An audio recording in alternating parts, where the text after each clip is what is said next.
banking the greatest scam on earth? Thomas Jefferson said, "I believe that banking institutions are more dangerous to our liberties than standing armies. If the American people ever allow private banks to control the issue of their currency, the banks will deprive the people of all property until their children wake up homeless on the continent their fathers conquered." Jefferson's warning is already here.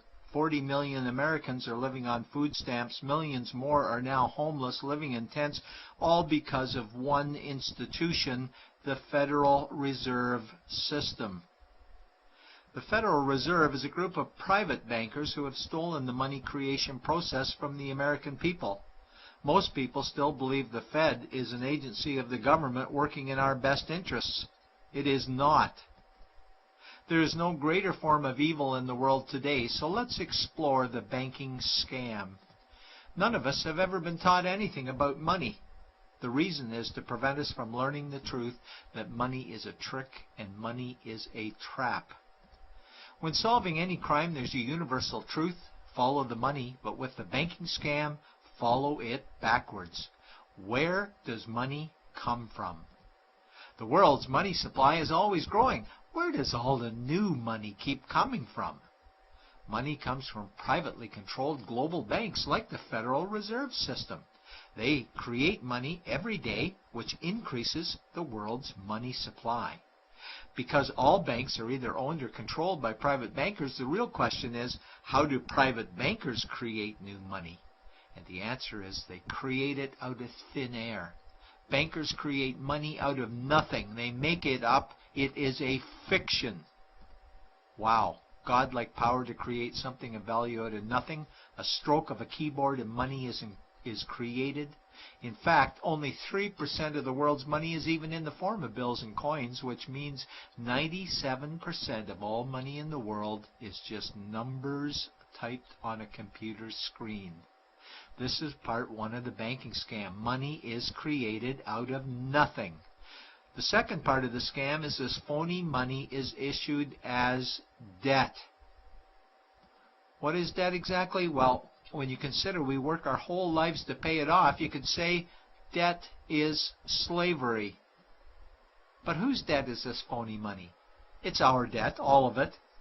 It's our debt when we use credit cards, we get student loans, borrow money for mortgages, all bank borrowing. And it's our debt again when the government borrows, which is each and every day.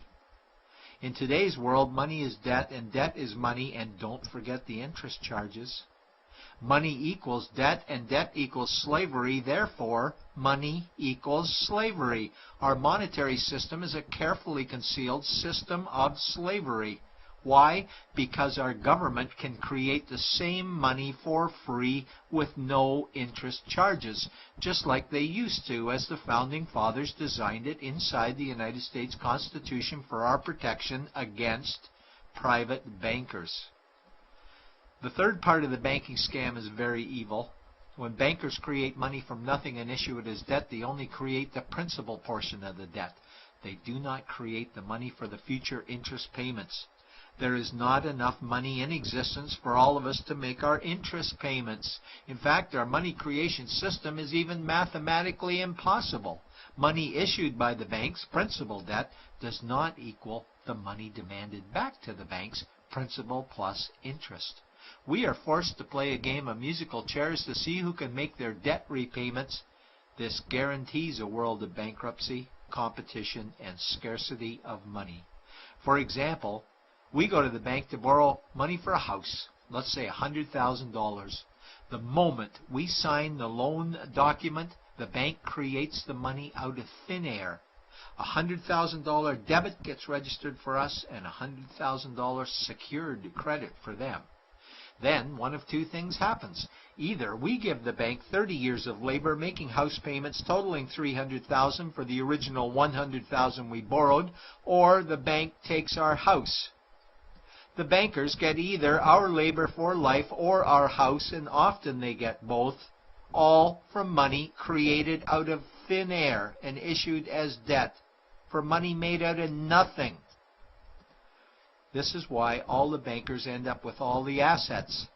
The fourth part of the banking scam is inflation. People think inflation is prices and costs increase.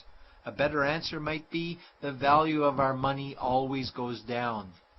Inflation is created every time the central banks print money, which is every day. Where does all this new money get its value? The answer is it steals its value from the existing money supply, where our savings are. Our savings are disappearing because of the new money they're printing. If money creation was in balance with goods and services, there would be no inflation. Prices would stay the same. But the reality is banks always print money, driving prices ever higher, which steals the value of our savings, making them disappear. Since the private bankers created the private Federal Reserve in 1913, the United States dollar has lost 97 cents in purchasing power. An item in 1913 that cost $100 in 2011 cost $2,230, a price increase of 2,130%. This is the banking scam. 4 parts. Private bankers create money out of nothing and charge interest on it. There is no money created for the future interest payments, and inflation steals our savings every day. In order for the banking scam to be pulled over our eyes, the bankers need help from the likes of paid-for politicians and appointed civil servants, military-industrial complex, mainstream media, multinational corporations, and the bankers' good buddies. For example, what do our banker-controlled television networks say about criminal bankers? "Oh, bankers are our saviors. Chairman is man of the year. He saved the world. Bankers really do deserve their bonuses. They're so smart." And what do our banker-owned G20 politicians say we need to do? That we must save our banking system, and now we need austerity measures, like increasing existing taxes and bringing in new taxes, cutting our social programs, including education and health care, stealing from our pension plans while increasing the retirement age, keeping us working for more years at lower wages while placing our children and grandchildren in debt and servitude for their future lives.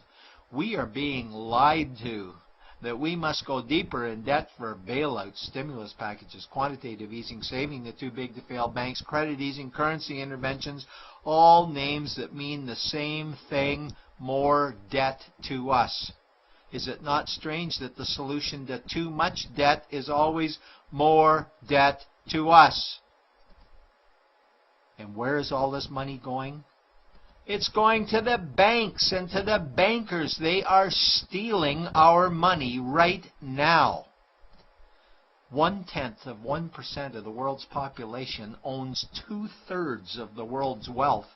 This means that 99.99% of the world's population own less than 1/3 of the wealth, a decreasing amount because these guys are stealing it. We desperately need to wake up to the banking scam. It is time for change. To retake control of our money system, we must stop supporting the banking scam. Lincoln said the government should create all the currency and credit needed to satisfy the spending power of government and the buying power of consumers. Money will cease to be master and will then become servant of humanity. And Jefferson said the issuing power of money should be taken from the banks and restored to the people to whom it properly belongs. It's a pyramid scheme, and we, the people, are the bottom layers of the banking pyramid. Without our support, the banking scam collapses. We have to do it ourselves. Wake up, get active, wake others. Remove our money from the bank. Buy gold and silver coins. Get out of debt. Rip up your credit cards. These actions will bring down the banking scam. Only vote for politicians who support debt-free money, or run for office yourself, and turn off mainstream media to search for the truth while you still can. And support every effort to end the Federal Reserve System and all the privately owned central banks. Let's bring these criminals to justice to get our money and our countries back before it's too late.